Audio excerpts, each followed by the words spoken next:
Tov lahodos lashem, as we say every week right after L'Chadodi, right? When we accept Shabbos, the first thing we say is the Mizmor Shliyam Shabbos. We say Tov lahodos lashem, which is usually translated as it's good to thank God. Lahodos, hodah, is usually translated as thanking Hashem. And we make a similar bracha every day. Moedim anachnu lach. We thank you, Hashem. That's how it's usually translated. And at the end of Chol Chaim in Shemona Esrei, in the Amidah prayer, we say, U'lecha noah lahodos. It's pleasant to be moda, to thank you, Hashem. That's how hod is usually translated. But the truth is that hodah, that hod, that we're in this, that the attribute that we're in this week, the week when all the gates are open, the truth is that hod is a lot deeper than just thanking.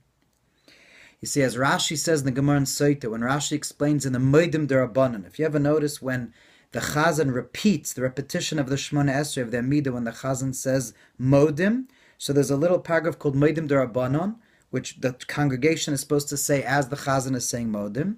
So at the end we say Al Sha'anu Moedim Lach Baruch Kel Ha'edois, which means on the fact that we're Moda, we do Hod to you, blessed are you, God of Hodah.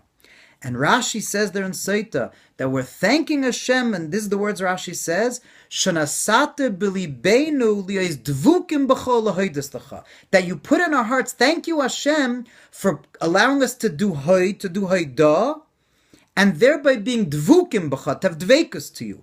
Hoidah, Rashi says in Soita, brings dveikus. It's not just thanking. You see, when you thank someone, you have a person that's of an equal stature to you, and they did something good for you, so you thank them. A shakel mit the cup, you bow your head, thank you very much. When we say moedim, we completely bow down, totally. Haidacha, see, this explains, is not just thanking. It's completely, totally acknowledging, submitting to something that's beyond anything you understand. You see, in the Gemara, very often, when there'll be an argument, a machlekes between two opinions, so it'll say that Rameir doesn't agree with Chachamim, with this other opinion in the Gemara, U'moedim Chachamim l'Rameir, but Chachamim agree to Rameir X, Y, and Z. In other words, I don't understand like you, but I'm moeda that it's the truth is with you. It means to acknowledge that even though I don't understand, but I totally acknowledge that you're way beyond what I could perceive.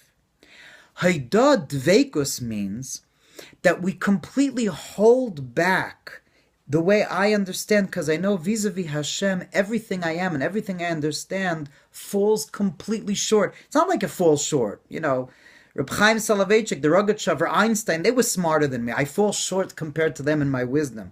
But vis-a-vis Hashem, we're not even a speck of dust.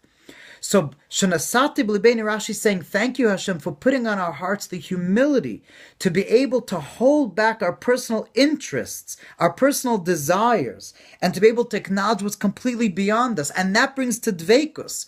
Because when I'm able to completely bow down, Hashem's beyond even any name. All the names of God are just lower levels of Hashem. Hashem is beyond any name, any perception. God is beyond anything we could perceive. That's why we completely bow down. We completely give ourselves over. That's what Haidah means. It means a complete submission, a total giving over of self, something completely beyond. And that's why you know that Hod in Kabbalah is on the left side under gevurah. Because it's the power to hold oneself back. Gevurah shebehod. I need to hold back what I am and put that on the side to be able to give myself over completely to Hashem. That's what Hod is. And that's entering the gates of Dveikus. Entering the gates of Dveikus is not looking always to understand or even to feel something or to be inspired. God is infinite. It's not about me feeling something, being inspired, understanding. It's about Hod. That's entering all the gates when you're able to bow down completely. Moedim anachnu lach. Tov lahodos lashem. There's nothing better, nothing more pleasant than having the confidence of knowing that we're in good hands and I could completely bow down and be gevurah, hold back everything that I understand and know that it's completely beyond, and I could give myself over to Hashem and put myself completely in His hands and know that He's completely beyond me. That's a comforting feeling. And that Hod opens the gates that no matter who we are, we could all go into Hashem. Because we all fall short. We're all equally equidistant from God. And therefore the week of Hod is the time to be gevurah, to hold back those personal things that you feel and the way you understand, and know that that's just subjective. Hod means a complete giving over of self to Hashem, and that brings tremendous simcha.